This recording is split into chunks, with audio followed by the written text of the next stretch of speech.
First, we go back to the crisis on our southern border. DHS Secretary Kirstjen Nielsen released a statement yesterday saying the migrant caravan is, quote, far larger, more organized than previous ones. Earlier, I sat down with the Secretary to talk about this and so much more. Joining us now is Secretary Nielsen. Madam Secretary, good to see you. Let's talk first about the weekend.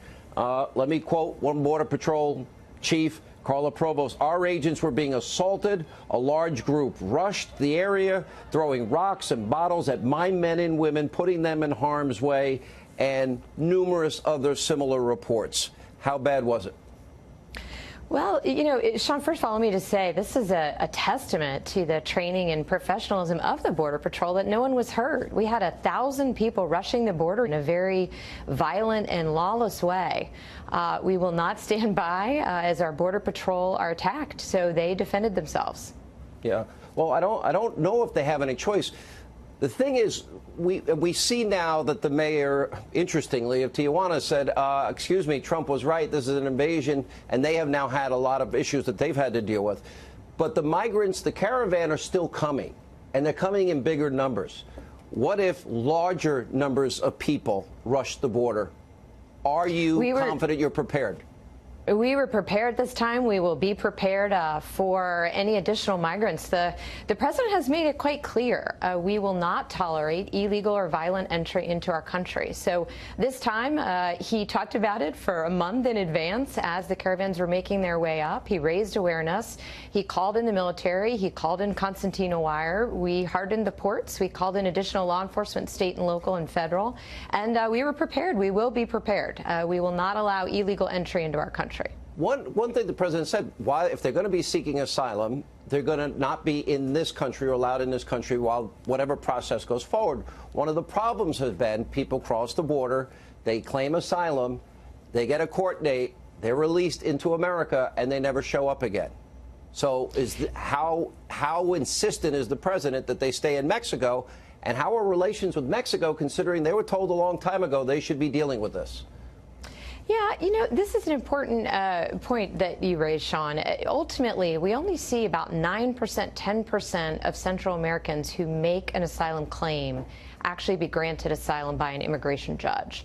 And that's really important. That's really important to put in perspective. So 90% of those making asylum claims are not making a claim that can be honored under the statutory framework within the United States. It's not a valid reason for asylum. You've heard me say it before.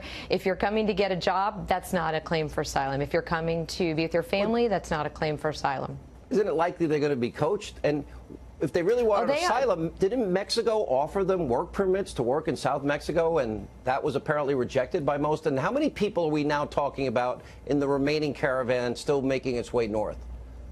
So we believe there'll be about 10,000 ultimately. There's between 8 and 10,000 now. But you're exactly right. The government of Mexico offered everyone asylum. They also offered work permits. That's why this caravan is very different than ones we've seen in the past. Not only is it violent, but to the extent that it claims that its members would like to seek asylum, they've been offered asylum, but they've turned it down in Mexico.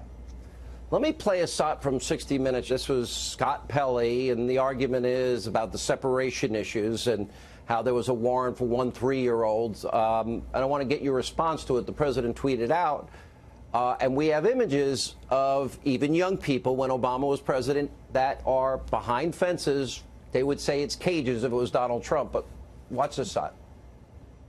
The Trump administration made the decision to separate children from families. What responsibilities did they take on, in your estimation? They issued an order without consulting with the agencies who were responsible for carrying out that order. We take better care of people's effects when we send them to jail than we took care of the children who we took from their parents. You quit your job at Homeland Security. I wonder why. I had taken an oath to uphold the Constitution. We were being asked as a department to do something that violated the civil rights and civil liberties of persons.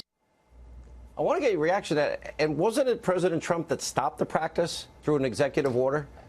Sean, it was, but I'm so disappointed in that piece. That is journalism. That's not journalism. That's factually incorrect.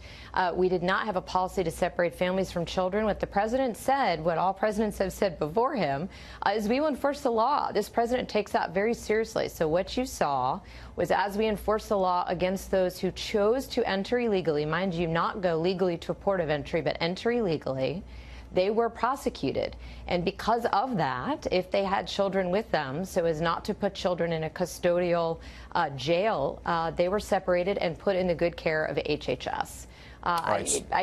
Yeah, 60 Minutes, they need to go back and check their facts, and they should have taken more time to understand how the immigration laws of this country work.